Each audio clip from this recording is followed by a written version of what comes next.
Follow me back to the early 1900s. The world had just hit a staggering 1.5 billion people. So many people that the world's top scientists were wondering, how are we going to continue to feed them? Food production just wasn't there. Small wars were being fought over manure. Look it up. Pirates were actually stealing ships full of bat guano in order to fertilize their fields. Enter a young scientist named Fritz Haber, who invents the process for synthesizing ammonia and nitrogen. It's what plants crave. Sure, Fritz went on to invent a few more things like mustard gas and Zyklon B, but let's stick to the nice parts. Because without Fritz, there are no 7 billion people on the planet. Without Fritz Haber, there is no Cher.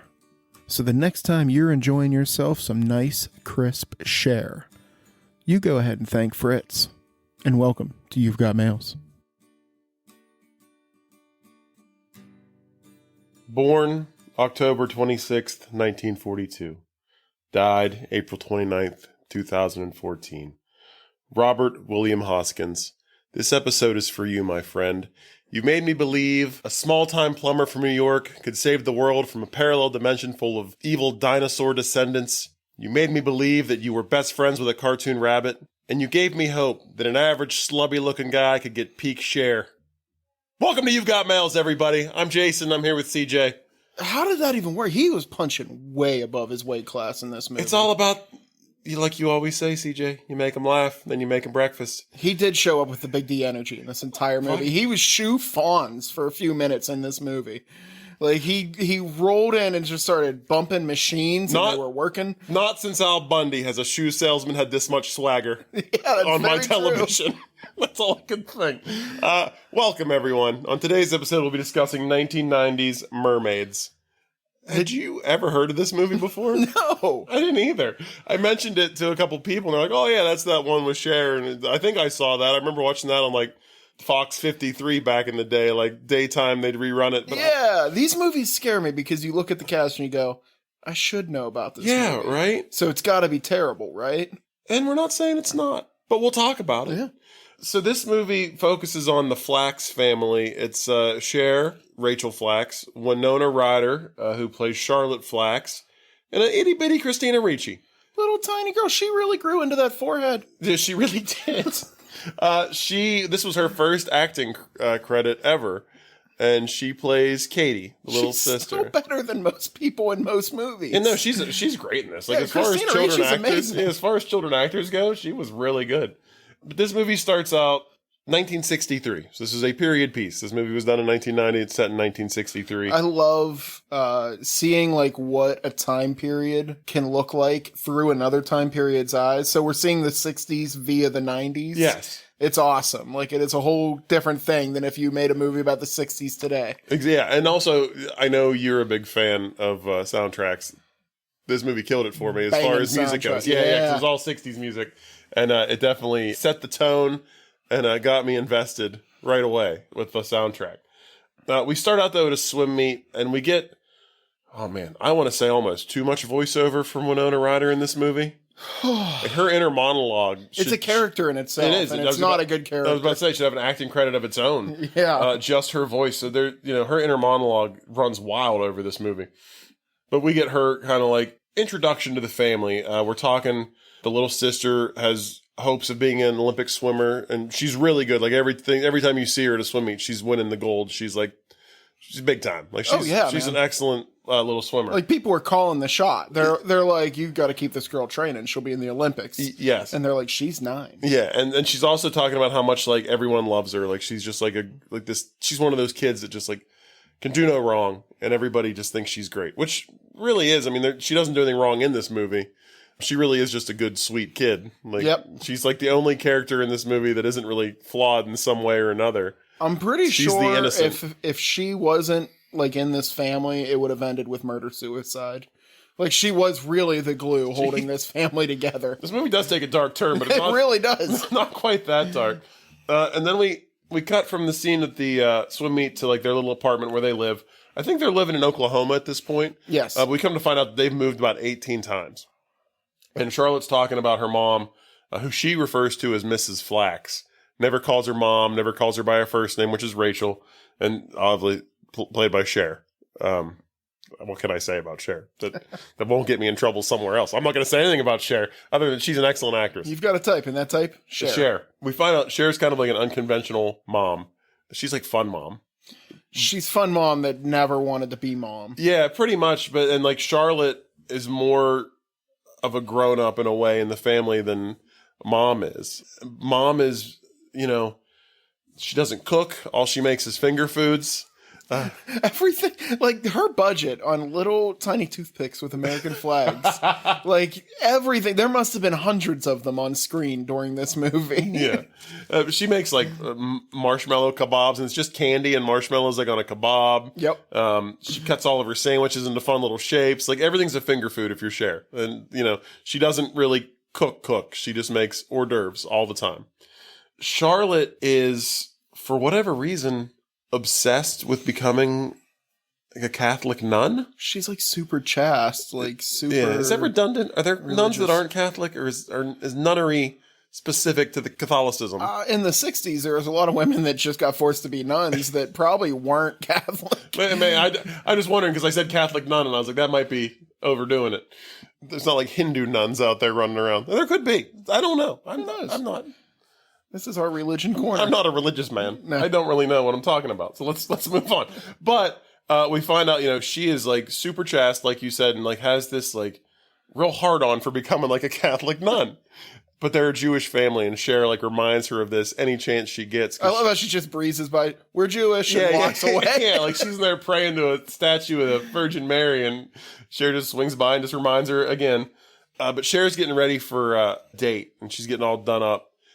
Through more inner monologue from Charlotte, we find out that Mrs. Flax has kind of a thing for hooking up with the wrong guy. Yeah. And whenever it falls apart, they leave town. And this is why they've moved so many times, is because she can't really just like settle down into a good relationship. And if the relationship goes awry, they're out. Like she's not really capable of dealing with it in like a good way. And we find out that in this town that they're living in right now, she's actually sleeping with her boss, who is a married man. So we get a little vignette. She's like, a little home wrecker. Yeah, we get a little scene of like them out dancing, and then in the backseat of a car, like starting to get intimate when she finds out that he's not taking her on a work trip and he's taking his wife instead. And it kind of blows up. And she comes home and starts like immediately packing and getting ready to leave.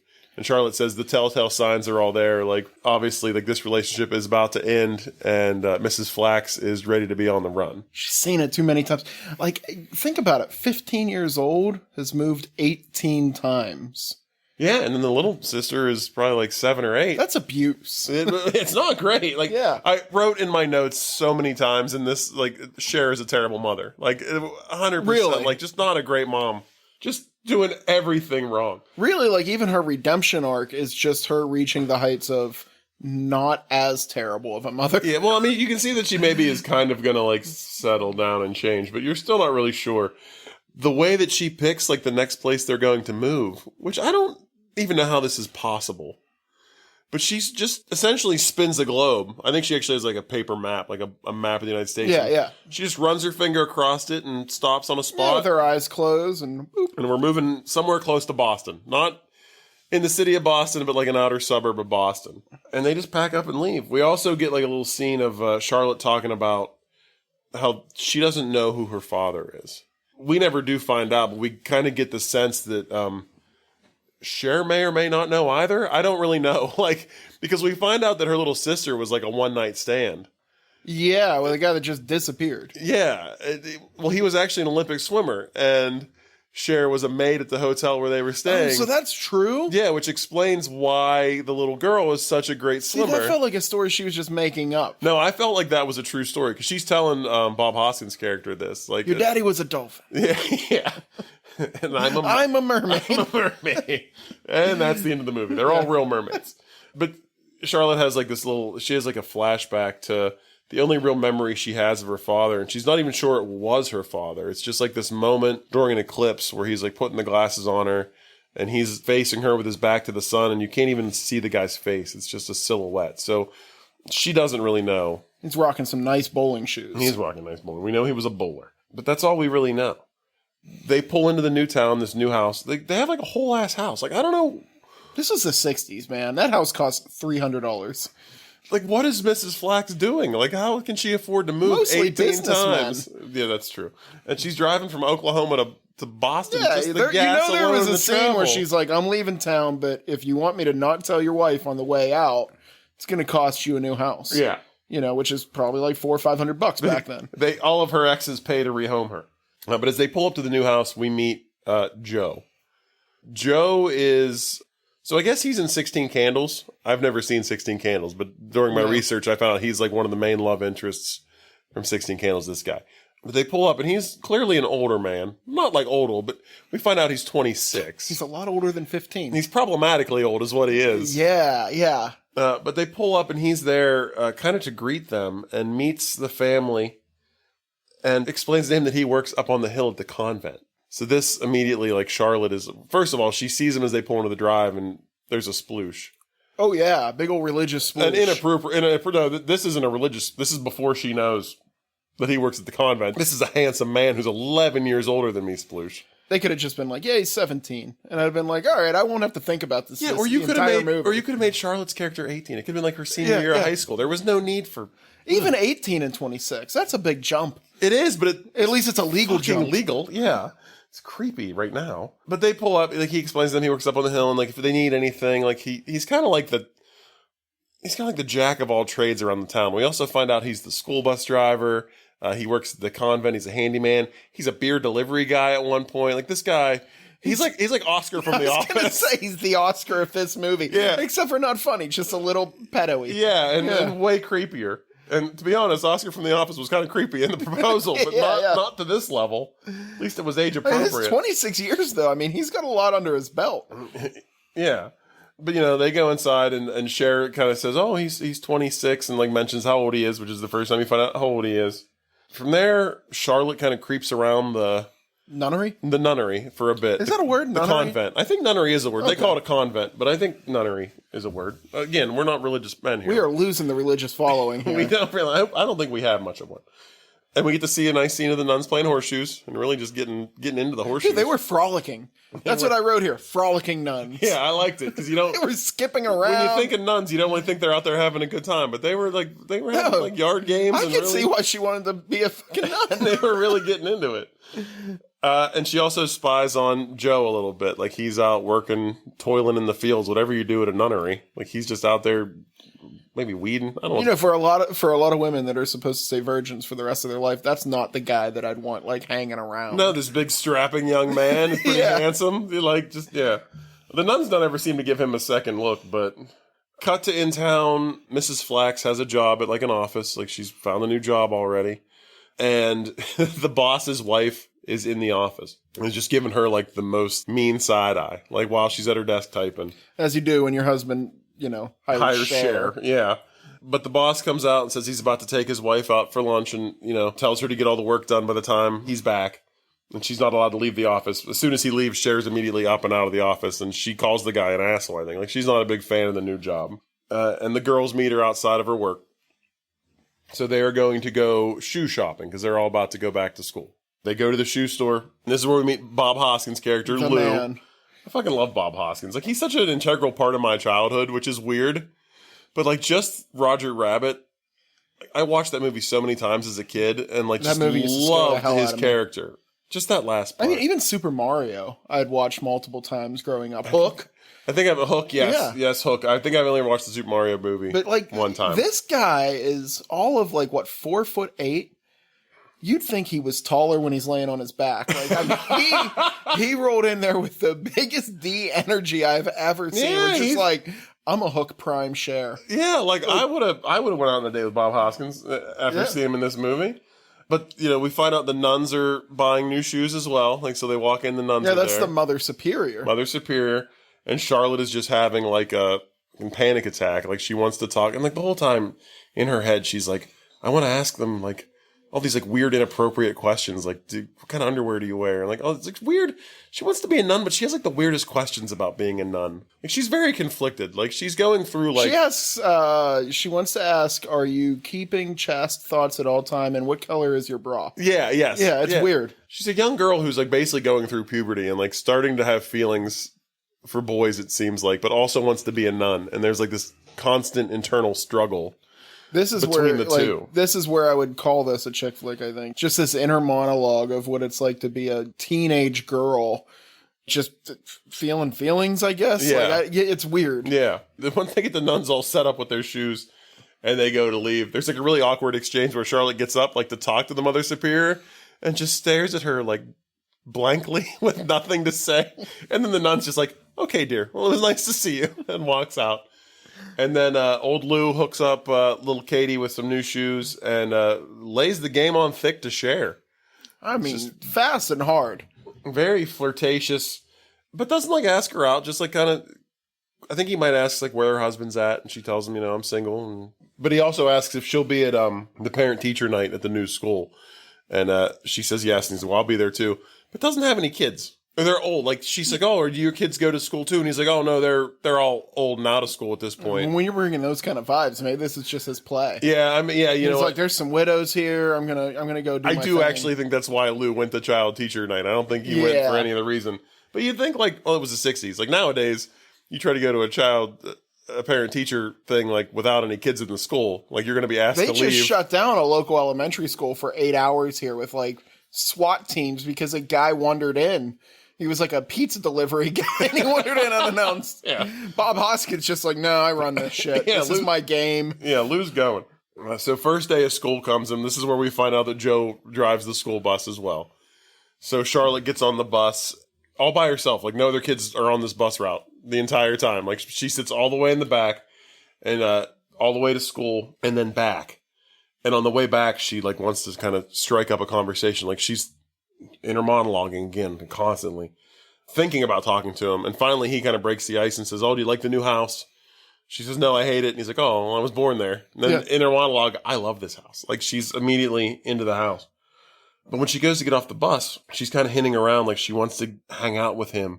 So she's asking, like, what do people do here on the weekends, like, for fun? And I'm thinking, what a 26-year-old man does on a weekend for fun and what you do for fun should not be the same thing. No. But Joe kind of tells her, oh, I like to go fishing sometimes. And she's like, oh, I love to fish. I like to go fishing with people of the right age. Yeah, that's what he should have fucking said.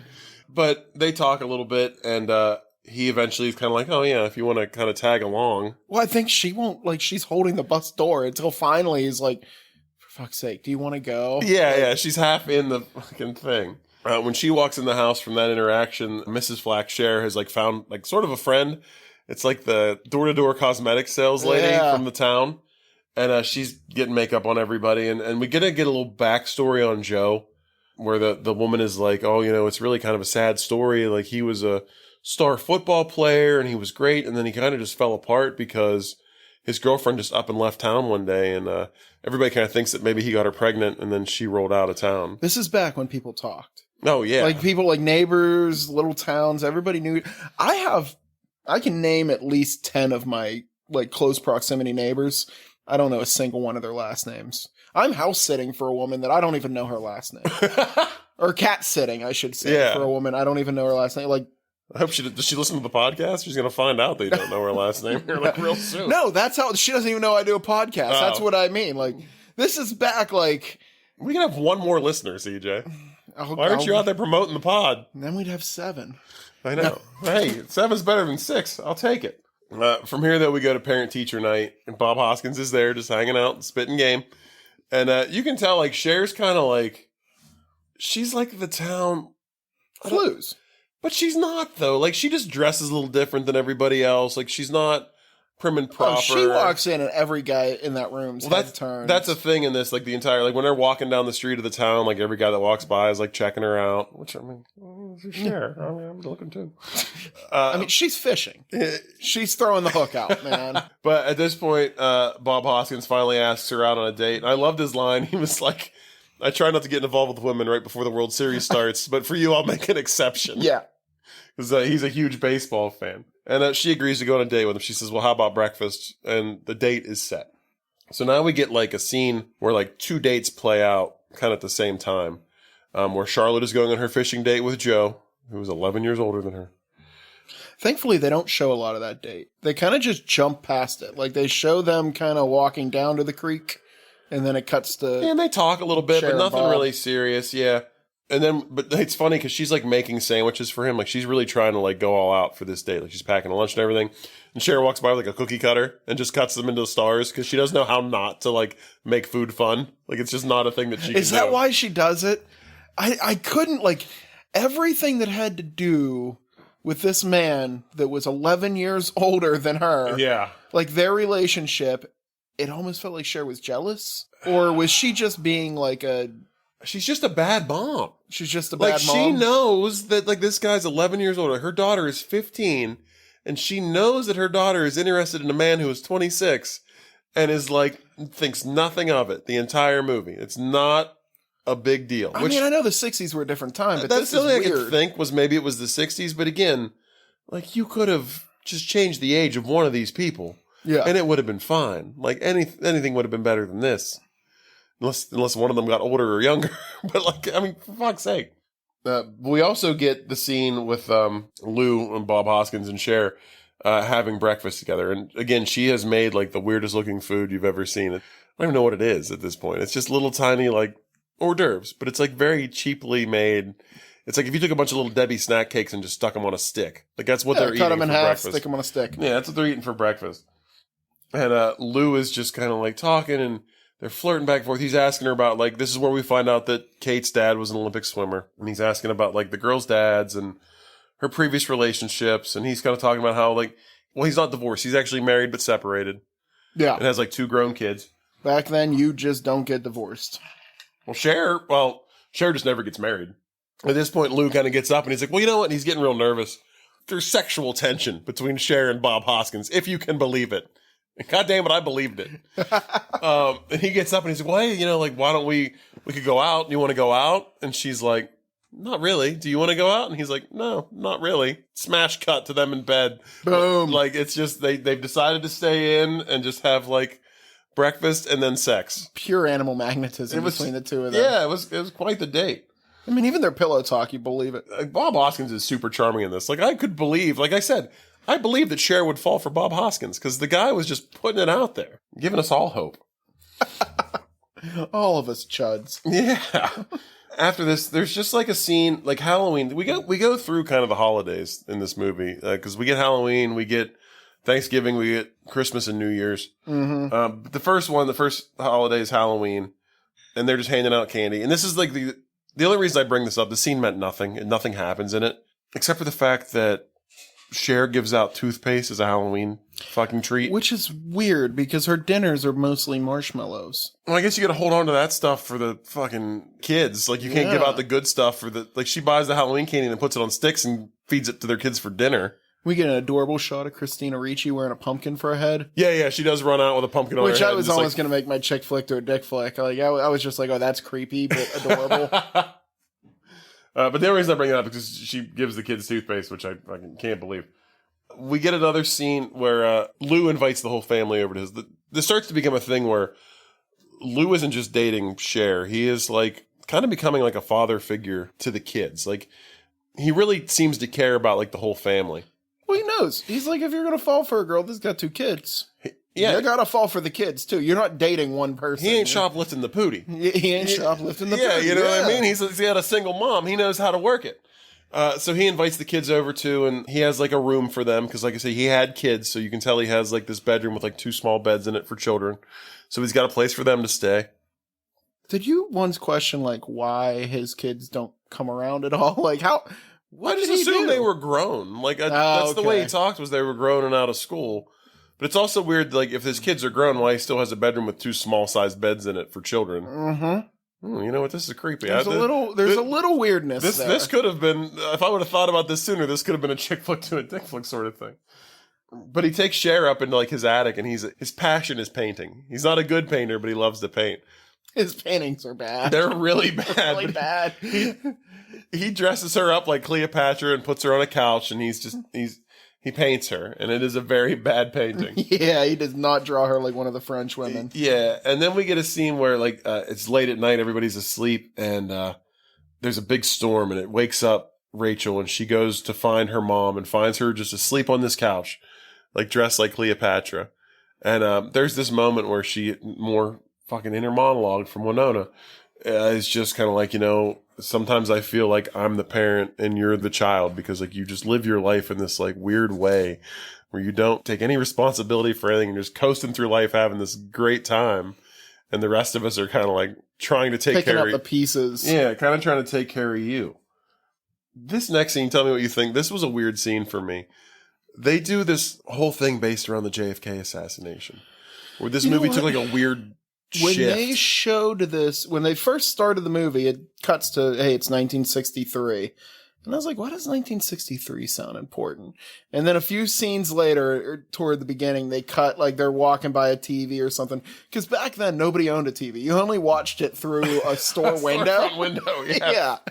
So they're showing them kind of watching TV, and it's a JFK speech. And then I remembered, like, oh, fuck. That's going to be one dead Kennedy. Yeah, it's coming. Yeah. And then as the seasons, I'm like, oh, shit, they're progressing further and further. Because what is it, November 3rd? 63? Like, this was right after Halloween. So yeah, it was like early November. As they're getting close, like, I was like, this is coming. So there's a scene, they're in school, they're watching like they rolled the AV card in, they're making them watch a video about pilgrims or something, and a teacher comes in and just like distraught and crying and says to the president he's been shot. And then I can only imagine, like, I don't know how to say this. I feel like as a society now, we're pretty desensitized to stuff. This was a different time where like everybody loved the president. Like now it's so divided, and like if there's an assassination or even an attempt, like some people are fucking happy about it. But like this was a time when like the whole country like mourned at the same time for like this one thing. It was such a weird thing to see where like in the school, like television was on, they were watching the news. This reminded me of 9/11. It was very much like that, yes. Where you walked out, do you remember like walking out into public and people were kind of just standing there? Yeah, or just everybody was gathered together in one place, like watching the TV and through a window of storefront? Yeah, exactly. I guess they made the kids sit through school, I don't know, because they do have them all sitting there listening and watching TV. And then when Rachel gets out, she's walking through the town, and it really is just like this, just large groups of people like next to storefront windows, watching the news, seeing what's going on. People just in the street, just kind of standing, just like pure lament, crying. Yeah, it was wild. Don McLean's American Pie playing in the background. It just made me like it really made me kind of like look at today and be like, well, this would never happen like this now. Like it wouldn't. Just I mean, no less than a week ago, there was a second attempt on one of our presidential candidates. And life just kept on moving. And we're just going to make a podcast about chick flicks in the basement like a few days later. I mean, we were literally like out at a bar watching the Steelers game, and they cut to that and then back to the game, and we're like, touchdown! Yes! It was just like, what? It's such a weird thing. I don't know why I'm laughing. I don't know either. It's a coping mechanism. But she goes to the convent to find Joe, and goes up into the bell tower because he's also like the Quasimodo of the fucking Covenant, where he's just up there ringing the bells.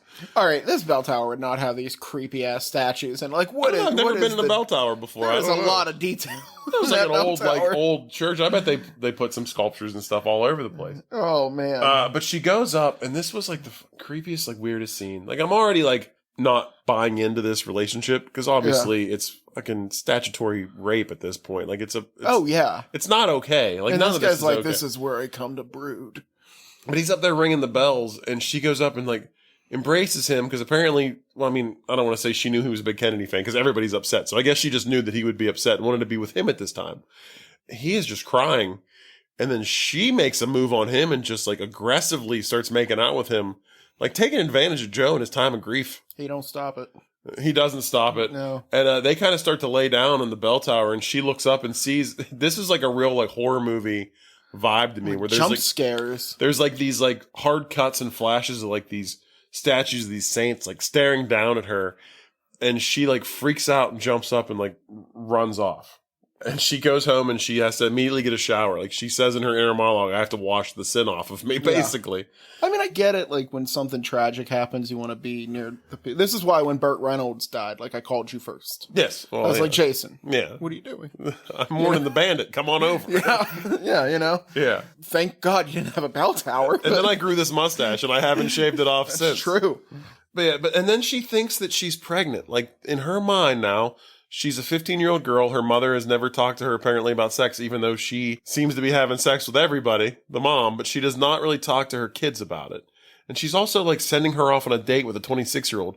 You'd think she would have given her a little bit of a heads up about something. Again, Cher's a terrible mother. Like not a Actually, good a 26-year-old that the only story she knows about him is that he got a woman pregnant and she left town. Yes. Yeah. Well, he probably kissed her.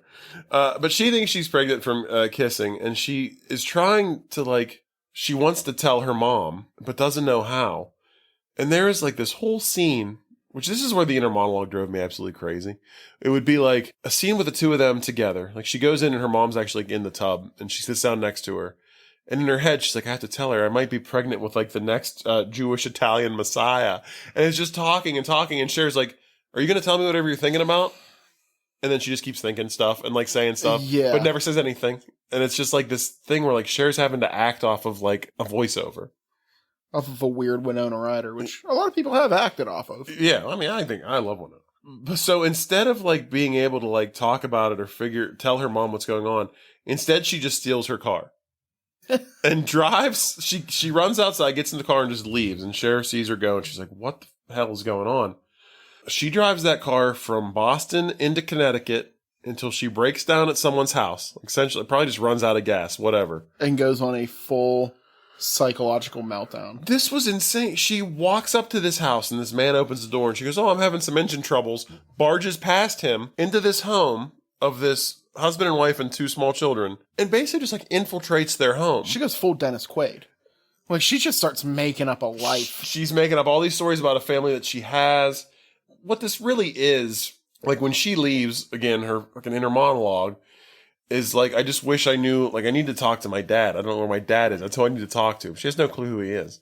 So she starts driving. And at this point, I'm like, maybe she does know where he is. And she pulls up to this house. She's just looking for like some kind of sense of normalcy. And here she finds like a mom, a dad, two kids. Children. Like she says to herself, like this family seems like they're out of like a TV show or a movie because she's not used to this. They're all sitting down having dinner together. It's very normal. She's just spinning tales about like her family and her life. And they're not really buying it. Like the dad goes out and checks out the car, writes down the license plate number, all this stuff while she's not paying attention. We cut back. We get a scene of Lou and Mrs. Flax kind of talking about her. And she's like, well, she never tells me anything. And Lou's like, well, yeah, you're kind of abrasive. Like, do you blame her? She's probably scared of you. This is the best part is like, this dude is punching above his weight class, but he's still not afraid to speak truth to power. Well, and I think that's why she likes him because he's willing to just stop a situation and be like, well, that's bullshit. Yeah, you should do that better. I think everybody else kind of caters to her. And then like when things don't go right, she just leaves and they're like, whatever. Well, he's like fighting for it and like being honest with her and just telling her like what she needs to hear. Like not what she needs to hear. I mean, not what she wants to hear, but what she needs to hear. And it also comes out that Cher says that like I can't remember if it was like one of her teachers or like someone once told her that Charlotte might have psychological problems. And I'm like, yeah. Fucking do something about it. It's the 60s. So like, it's like, what did you do? We moved. Yeah. You don't do it. It's this or a lobotomy at this point, like, I guess. Speaking of Kennedys. But Jesus. What? You don't get to do a lot of good lobotomy jokes on this podcast. No, you don't. You got to seize the opportunity when it happens. But Lou ends up going, they reach out, they find out where Charlotte lives and who her family is. And Joe which this all happened very quickly. Because it all happens over the course of a breakfast where she barges in, she's having breakfast. All of a sudden, Lou walks in the door to pick her up. So Lou hauled ass from, I don't know how long of a drive it is from Boston to Connecticut. But oh, see, I thought she was there overnight. She might have, maybe she was. She might have been. But to show you some badass American engineering, he tows the car back with his car. With another car, yeah, it was wild to me. I was like, let's go hook your car up to my Kia Forte and see how far we get. But, Lou comes and picks her up, doesn't really talk to her at all. I guess maybe it's not his place, I don't know. But he doesn't really speak about, like, what happened. gets her home, and Cher, being the bad mother that she is, just kind of screams at her, sends her to her room, and then comes in like an hour later, and she's like, which this is probably the kind of parent I would be. She's like, okay, I've had a couple glasses of scotch. Yeah. I'm feeling very relaxed. Let's talk about it. And she still won't tell her like what she thinks is going on. Like she just doesn't talk to her and just tells her like, I'm tired. I just want to go to bed. Cut to Charlotte sitting in a waiting room at a gynecologist's office. This was uncomfortable. Which I wonder if this is like, I mean, we're guys. This is why we're doing this podcast, because we don't fucking know. Like, we have no idea. Nope. We have no frame of reference. But she gets called into the office. She thinks she's pregnant, so that's why she's there. The doctor walks in. He is not in the door for 5 seconds. He is in there. And she's like, whoa. Like, literally. Like, she is like, holy shit. Danger zone. And as soon as he is in, he is out. And he is like, all right, go ahead and put your clothes on. I'll see you in my office in like 2 minutes. And I'm like, wow, that was fucking aggressive. And the guy's no nonsense. Leave some money on the nightstand. Which I guess maybe you don't want small talk. Maybe you just want it to be real clinical and down to, like, how about a warning? Like, I don't know. Like, if I ever have to get, like, you know, we're getting close to that age where you got to get your, get your prostate checked, you know? I want a little fucking heads up. Like, don't just walk in and just give me the old whoop. And then, I'm a big fan of surprises. Not that kind of surprise. But, you know, Is there a mirror on the ceiling, Doc? But she comes in and to the office, and he's like, yeah, you're still a virgin. Like, why would you think you were pregnant?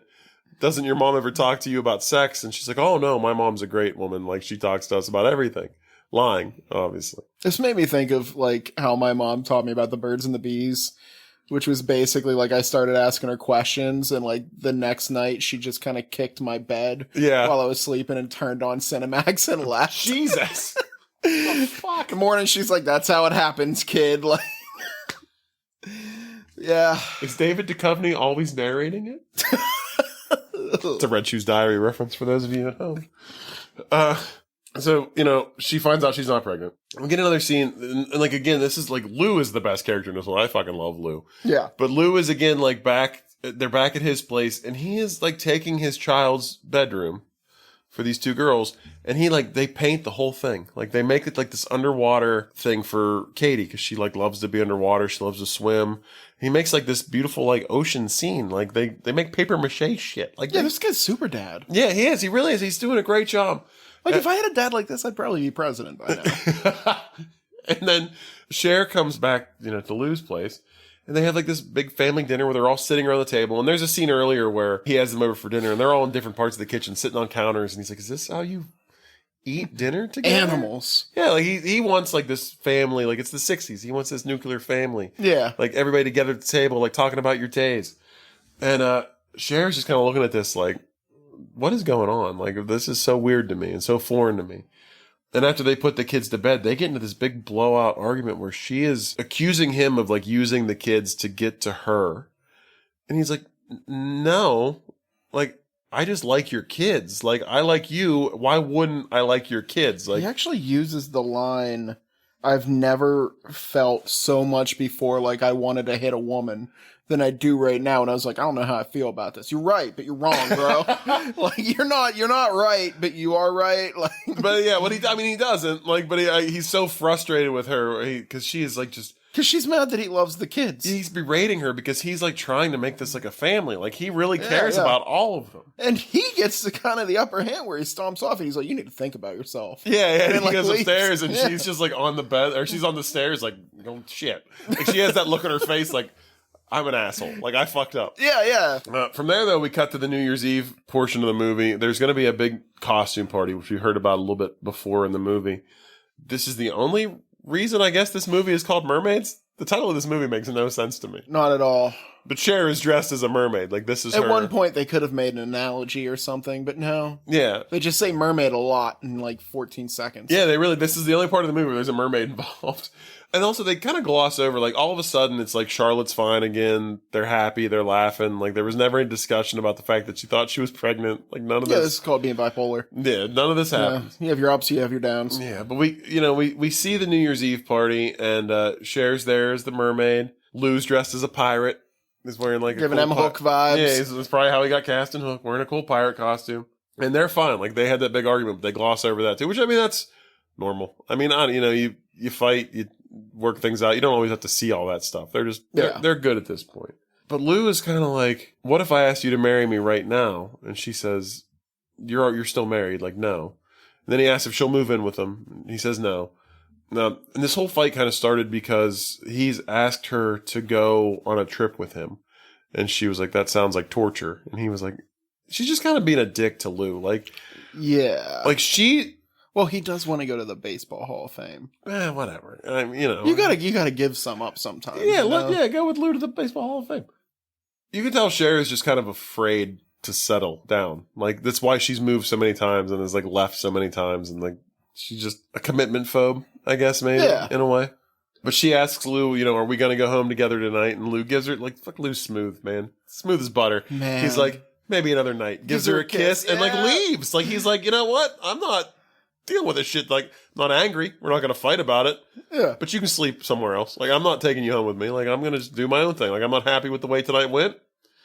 We'll try again tomorrow. Taking my pirate ass on down the road.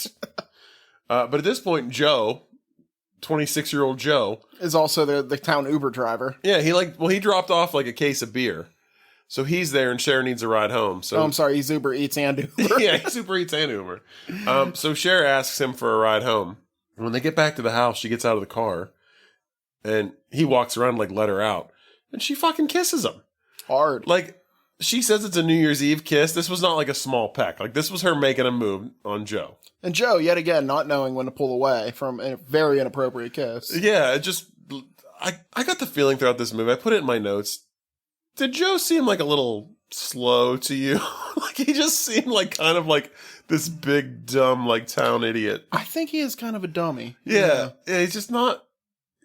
I don't understand why the women are into Joe, to be honest with you. But the hair. Yeah, maybe. Charlotte sees this and runs out and like freaks out. And Cher, just terrible mother, plays it off and is like, "Oh, it's no big deal. It was just a New Year's Eve kiss." The little sister comes out and asks why Charlotte's mad and if she's gonna run away again. And Cher's like, "Hopefully," and like goes in the house. And then Charlotte runs up to Joe and is like, "How could you kiss her? Why would you kiss her? She kisses everybody. You're not special." And he does the right thing and just fucks off. I don't think this was the right thing. Like, I was pissed off because he doesn't even like try to explain himself. He doesn't say a single word to her. He gets in the truck and just peels out, almost runs her over. I think that's the right move. Get the hell away from this family and never come back. Well, yeah, you know what? That's before fair. The third woman in this family makes a move at you, and you apparently can't help yourself. Honestly, that's fair. I feel like had he never come back, that would have been the right move. Although he doesn't really come back.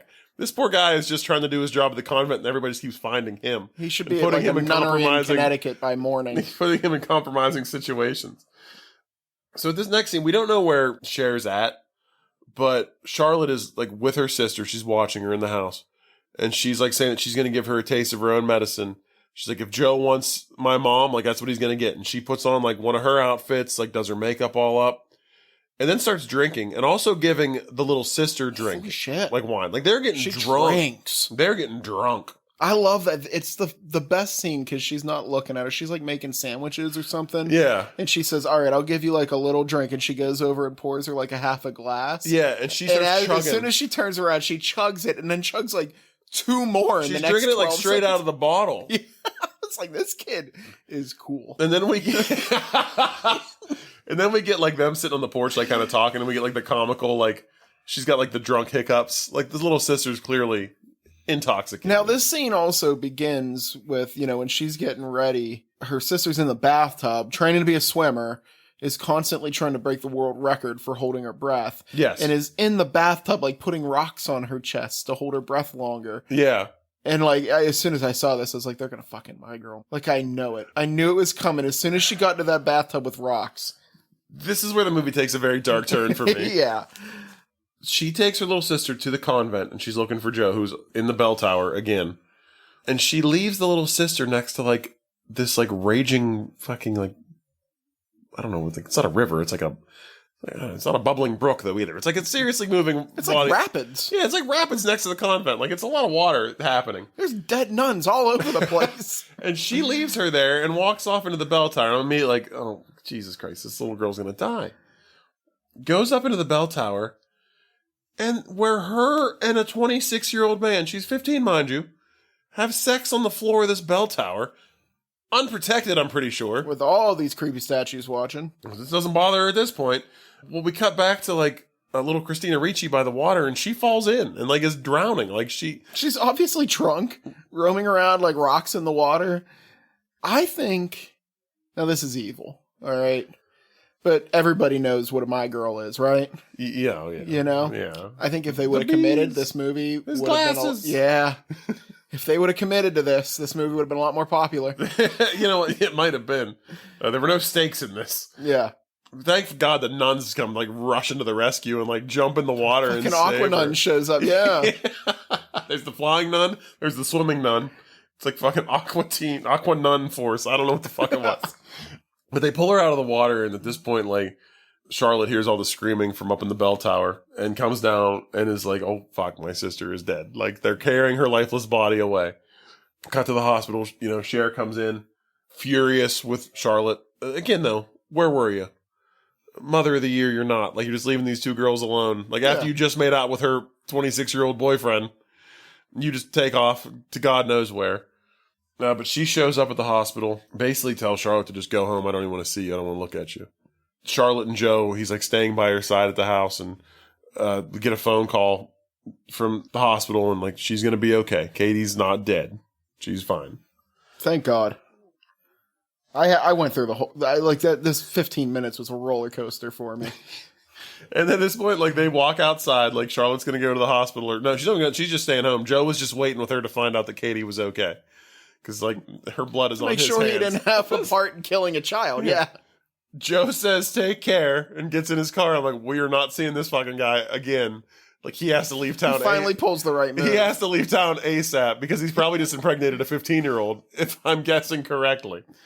Cher comes home, and there's like a big blow-up fight where we gotta move, like, this is crazy, like, because all this stuff happened, we're leaving. And Charlotte just screams back at her and is like, I want a normal life. Like, I don't want to leave. Like, I want to stay here. I want to, like, go to school. I want to finish school. And they kind of just come to an agreement where, like, Cher's like, you know what? It probably isn't good for me to be moving you around all the time. Like, I am kind of a shitty mom. Let's try it out and see what happens. We find out... Where's all my wine? We find out that Joe has moved to California. He sends her letters. This motherfucker went coast to coast. Heck yeah, man. Like, he made the right move.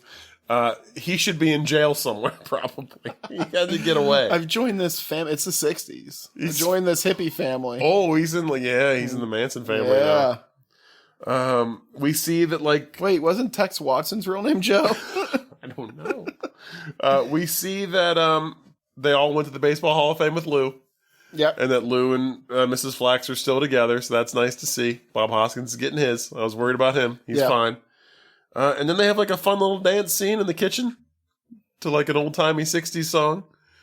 And that's the end of the movie. Then we get Cher singing over the credits.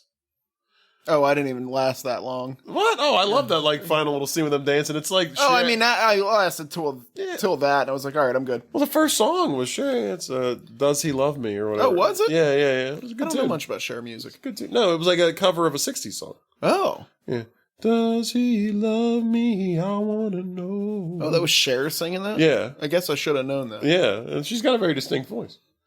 So yeah, that's that movie, CJ. Would you like to give it any flowers? Any age-appropriate flowers? I mean, she is the worst mom ever. And like, I just talked about the fact that my mom taught me The Birds and the Bees by showing me Cinemax at 3 a.m. Yeah. And Cher's definitely worse than that. Oh, like, yeah. She's terrible in this movie. Bad mom. And like, there's no good redemption for her. Like, by the end, it's just like, oh, good, she's still with Bob Hoskins. Yeah. Like, that's how it ends. I mean, I got the feeling that like she was at least going to like try to settle down a little bit. Like, it wasn't going to be like any minor inconvenience. They were going to up and leave town. Yeah. But I still think she's just the exact same mom as always. Like, not really watching after her kids too much. Like, letting them do whatever. Being totally okay with her 15-year-old dating a 26-year-old. Nothing really seemed to change there for me. Yeah. Totally weird. Yeah, that's about all I have on it. I just have one fun fact that I think that you'll actually really enjoy. Okay. Michael Schofling, the guy that played Joe, 26-year-old Joe. Okay. He doesn't act anymore. He hasn't acted since 1991. He actually lives in northeastern Pennsylvania. Ooh. He is a woodworker. He has his own woodworking shop. See? He carpents hard. That's awesome. And I found like a cool little quote of his that I thought you'd like. He actually says, actors spend most of their time out of work, so I actually spend more time making furniture. The thing about furniture that's much better than acting is that it's just me. There's no director, no script. The concept is me. And he's a woodsman. My man. He's a woodworker. Plays terrible creatures in movies, but I think good guy in real life. I wonder, he only was in one more movie after this one. So I was like, maybe, maybe that's why. Like, he just wasn't getting the roles. I don't know. His heart wasn't in it. But you know where his heart was? Wood. Hey, when you carpet, you carpet. That's right. You carpet hard. So yeah, that was that. Shall we chick flick it to a dick flick it? Yeah. All right. I don't really... Full disclosure, I was super sick like all week, and I really was like in a daze of like Dayquil and NyQuil when I watched this movie. So it's the best way to watch it. I didn't put a lot of thought into this movie. But the one thing I kind of like the idea of, because we talk about how Charlotte has like perhaps psychological problems, and I always think when I think these small little towns of like uptight conservative, I always think of like something darker, like lurking behind the scenes. Oh yeah, Stepfordy. I feel like she does get pregnant. Like an immaculate conception sort of situation. Ooh. She doesn't actually have sex with Joe, but she gets pregnant. And then this turns into like a Rosemary's Baby situation where she's not pregnant with like the Messiah. She's pregnant with the Antichrist. And these nuns are actually like a cult of like Satan worshipers who like disguise themselves as nuns. And Joe is kind of like... This explains the frolicking. The devil. Like he's like the guy that like, he's there to tempt her and like... And that's loosely what I'm working with here. I don't know where it goes from there. Like clearly Bob Hoskins saves the day somehow. I like the parallels with his name being Joseph. Yeah. Oh yeah. Yeah. I wonder if they thought about that when they made this. Like, what if they thought his name was Joe, like because he immaculately concepts her? Is that right? It had to be. It had to be. It might have been. That was somebody being real clever. This is based on a novel. Oh really? Yeah. Which I think is part of the reason for all the inner monologue. It had to have been like that because that's in a book. That's mostly what you're getting. So like maybe they couldn't find a better way to do it. Yeah. Than just the monologuing, but yeah, that's mine. Just kind of like I want to turn it into like a scary like Rosemary's Baby. Like the whole town is kind of in on it, and it's just like Cher and her family moved there, and now her daughter's pregnant with the devil. Ah, well, we already kind of hinted on mine a little bit. Okay. Because there's this little side story about her father never being there. Yeah. And she just remembers the bowling shoes, blah, blah, blah. Because, in the end, Lou's her real dad. But I want, like, toward the first third, her dad to actually show up. Okay. And kind of, he's like a young guy, and he kind of wants to rekindle, but he's like, all right, I'll be back in a month or so to come see. I'm traveling. I'm moving back and forth. I'm traveling. And then Kennedy gets shot. And he shows up. Oh, Jesus. And as soon as he shows up, he like pulls up, like Cher comes out. She's like, Lee, what are you doing here? Fucking knew it. And her dad is Lee Harvey Oswald, and he's come to hide out in the house. Uh-huh. And they have to figure out, are they going to keep him there? What are they going to do?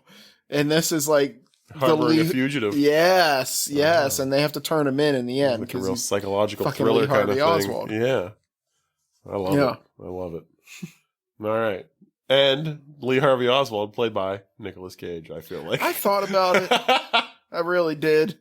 But I think I have a better one. He kind of looked like Lee Harvey Oswald in like the 90s. All right, well, tell me what your good one is then. What do you got? Replace a character with Nicolas Cage for me. I wanted them to be the Mother Superior. Like in the shoe scene. Like he's completely covered up. He just looks a little mannish. He uses full female voice. Just, when they're buying shoes. No, even better. He could be the new nun. The Mother Superior's bringing him in. Oh, okay. She does say, like, oh, this is our newest hire or whatever. Yeah. Yeah, he could be the new nun there. I like it. Yeah. All right. Mine's pretty short and sweet, but I had to go Bob Hoskins because I can love Bob Hoskins so much. He was in the movie Michael. If you're familiar with the movie Michael, where John Travolta plays Michael, the angel that's come to Earth. Mm-hmm. And obviously John Travolta, Face Off, Nicolas Cage. There you go. Had to do it. It's right there. That's mine. Let's rate it. I'm going like right down the middle with this, like a 2.5. Okay. Yeah, it just... I don't know. There didn't seem to really be a lot of character development in this. I know it was supposed to be her changing to be a better mother, but I didn't feel it by the end. Yeah. Bob Hoskins was kind of the same Bob Hoskins. Winona Ryder just isn't religious at the end. Yeah, and she actually kind of leaning more into being like her mother. Because like once all the kids in the school find out that like she had sex with Joe, like all the boys are interested in her now. Yeah. And there's just like a scene of like all these guys like swarming her at school and her like just like eating up all the attention. There is a great scene when they're fighting and she says, like, do you want to be the town tramp? And she goes, the position's already filled, Mom. It's like, damn. Yeah. Cold-blooded. Yeah, but like there just really wasn't a lot of movement in this movie. Other than the fact that they don't move at the end. Like that's the big thing. That's true. All right, I'm gonna go 3. Because 2.5 to me is just kind of like meh, like right in the middle, like didn't really like it, didn't really hate it. I liked this a little bit. I mean, I like the Bob Hoskins Cher stuff. I loved. Like, I thought their relationship was great. Like, I thought their chemistry was really good. I could have done like a movie without the kids and just been about those two, and I think I would have really enjoyed it. And I fucking their banter is amazing. Yeah, we all know how I feel about Cher, so this is getting better than mid, just because I got a thing for Cher. But yeah, like just I don't know. They gloss over a lot of stuff. Like the relationship between like mother and daughter doesn't really get any better, in my opinion. Like there was no growth there, like you said. Yeah. But it was kind of a fun movie. Like the soundtrack, it looked cool. I like the 60s setting. I got some laughs out of it. I thought Cher was a hell of a performance. Bob Hoskins was great. I mean, the kids too. Like Winona Ryder, really good actors. Christina Ricci, first time ever in a movie, fucking crushes it. Like she's great. Everybody in this movie is fucking dead on. So yeah, it's a 3. It's just kind of boring. Yeah. You know what? The movie could have been a half an hour shorter. I would have given it more. Like, there's a lot of scenes. Basically, there's about 30 to 40 scenes of Winona Ryder and Cher saying the same shit to each other. Yeah, no. And the inner monologue stuff just drove me absolutely fucking crazy. Yeah. And like you said, kill Christina Ricci. This is probably a 4 for me. Just really go all in. Yeah, you got to commit. Like, make it dark at the end. You see what happened in My Girl. Everybody remembers that movie. Yeah. Because they committed. Yeah, exactly. Yeah. When in doubt, kill a small child. Jesus Christ. All right, well, should we roll our next movie, CJ? I guess so. All right. How many are we up to? We are, that's a great question that I'm not prepared to answer. Give me 1 second. We are at 188. 188, all right. We have number 129. Oh. So this is a weird one. Yeah? I've seen this. You've probably seen this. It's kind of a recent movie. But I don't know how it made the list. The Shape of Water. Is this the Merman movie? Yeah, it's like what a coincidence. I can see. We're going from mermaids to mermans? Oh, fuck, I didn't even think about that. Well, it only makes sense. How did this happen?